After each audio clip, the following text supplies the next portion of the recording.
तो कक्षा 12 के सभी विद्यार्थियों बिल्कुल चिंता मत करो, आपके लिए यहाँ पर देखिए एक प्रैक्टिस पेपर लेकर आ गए हैं। प्रैक्टिस पेपर, जी हाँ, 4 पेपर दूंगा ओनली, आपके पास में 1 या 2 दिन शेष है बस।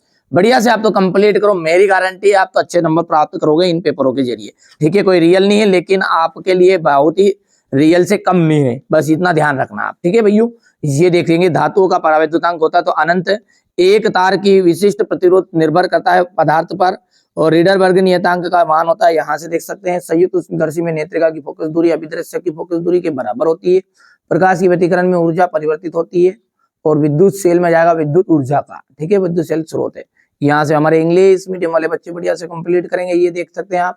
ठीक है भैया, इसके बाद की गतिज ऊर्जा आपतित प्रकाश की आवृत्ति पर निर्भर करती है। विद्युत चुंबकीय तरंगे अनुप्रस्थ तरंगे होती है।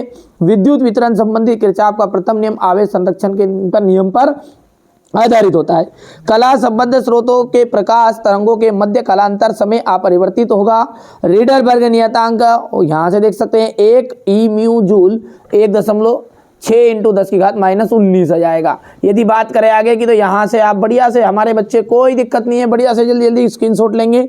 अवरक्त विकिरण, अंधेरे में फोटोकॉपी, पराबैंगनी विकिरण का JW रीडर, विशिष्ट प्रतिरोध का जाएगा आपका यहाँ पर बायोसेवर्ट का आपका आ जाएगा ये D वाला है, और RC प्रतिपद परिपथ की प्रतिबाधा और धारी, तो यहाँ से आपका इसका मिलान इससे कर देना, ये आपका सॉल्यूशन हो गया बेटा ना। चलिए आगे बढ़ते हैं, और आगे बढ़ेंगे तो यहाँ पर आप देख सकते हैं क्वेश्चन नंबर 3 जो है उसको देखिएगा ध्यान से। ठीक है, चलिए इसके बाद में अपन आगे बढ़ते हैं तो यहाँ पर किस बायस में पीएन संधि डायोड का प्रतिरोध बहुत अधिक होता है? पश्च अभिनति में। प्रकाश विद्युत उत्सर्जन के लिए सामान्यतः कौन सी धातु प्रयुक्त होती है? क्षारीय धातु है। धातुओं में ऊर्जा अंतराल कितना होता है? 0 होता है। सूक्ष्म तरंगों का तरंगदैर्घ्य परास 1 mn से 30 mn। एक वस्तु अवतल दर्पण की फोकस दूरी पर रखी है तो वस्तु का प्रतिबिंब कहाँ बनेगा? प्रतिबिंब बनेगा लेंस के प्रकाश केंद्र और फोकस के बीच में। ठीक है, यहाँ से बढ़िया से 100% गारंटेड है, 4 पेपर करोगे तो 70 में से 70 पाओगे, 1 से कुछ नहीं होना जाना है। ठीक है, चलिए हमारा जो उद्देश्य है, हमारा यही उद्देश्य है कि आप अच्छे अंक प्राप्त करें, बस इसी उद्देश्य के साथ हम कार्य कर रहे हैं। यहाँ से आप देख सकते हैं। इसके बाद में ये क्वेश्चन नंबर 6 से तो भाइयों पढ़ के ही जाना।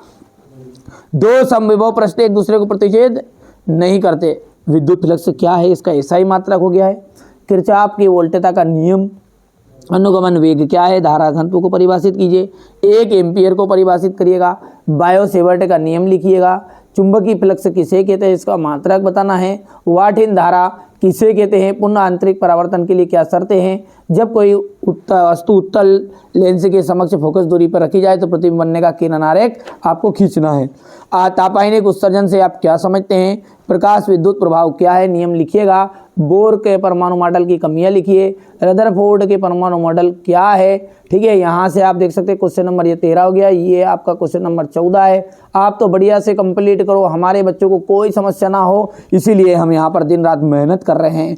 ठीक है, ताकि आप अच्छे अंक प्राप्त करो। ये एक सिंपल पेपर है पर लेकिन बहुत ही महत्वपूर्ण है, इस बात का विशेष ध्यान दीजिएगा। परीक्षा से आने के बाद अपन सब मिलान करेंगे, भले ही